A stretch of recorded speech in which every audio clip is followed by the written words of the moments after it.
Okay, how many of y'all know what centennial means? 100. Say it. 100. Okay, well that's how long my family has been in business.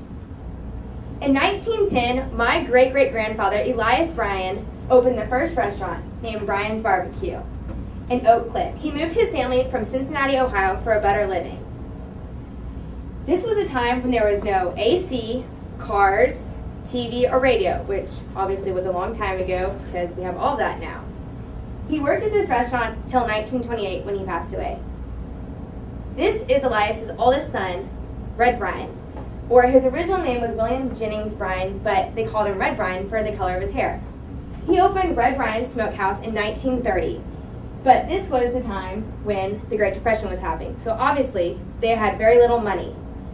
And during this time, sandwiches were only 15 cents, and nowadays they're $4.50. And because they had no money and couldn't afford very many things to eat off or stuff, when you left the restaurant, everyone would use the same apron to wipe their hands and then you'd leave. Something really interesting about Red Bryan was when he got married, his best man was the original 12th man of the Aggies.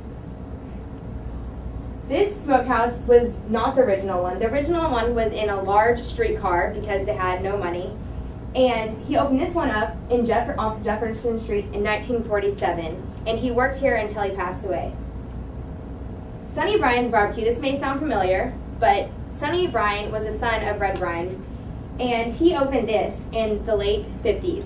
And before he passed away, he sold it to a chain, which is why so many exist today, but are not family owned.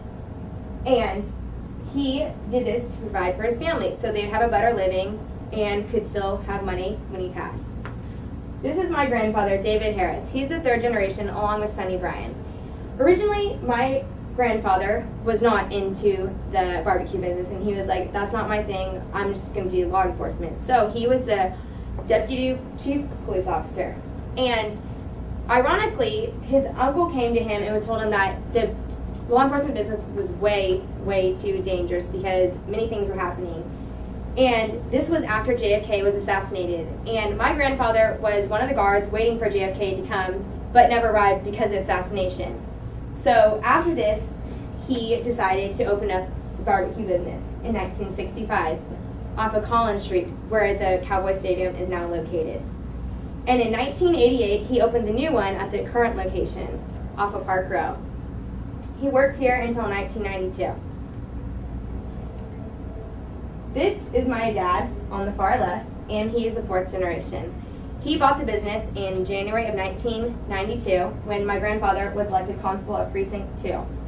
This was not the first time my dad had worked in the business. He had been working for his father since he was 8 years of age. And the only time he had off of the business was when he went off to college at SFA and graduated, and then did some military time. Because my dad had not run the business before, my grandfather would stop in frequently to help him figure out things and get a routine of things. And when he figured it out, he stopped coming to help him. This year, on February 13th, we celebrated the 100th year, which is a big deal because not very many of y'all have family businesses that have lasted 100 years, or know of family business that have lasted 100 years. Usually it's big companies. And to celebrate this, every Tuesday in February, we sold dollar sandwiches for a penny for every year of the business. And in this picture, the mayor of Pantego is reading a proclamation claiming February 13th, David's Barbecue Day, which I think is pretty cool because how many of y'all have dads with days named after them? So, this last picture is my dad, and the reason I chose this for my topic. My dad is the most dedicated person I know, and the best hard worker.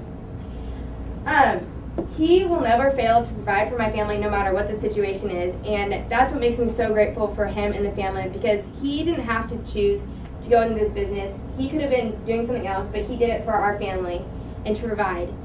And my dad wakes up every morning around 4 a.m. to go to the restaurant every single day to prepare the food fresh daily by himself to make the food for everyone.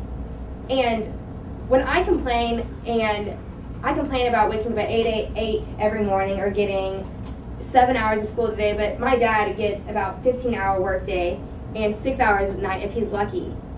So this is the reason I did my talk, because I made him very proud, because I'm starting to realize what dedication and hard work is because of him. And so the question that remains is, who's going to be the fifth generation? I guess time will have to tell.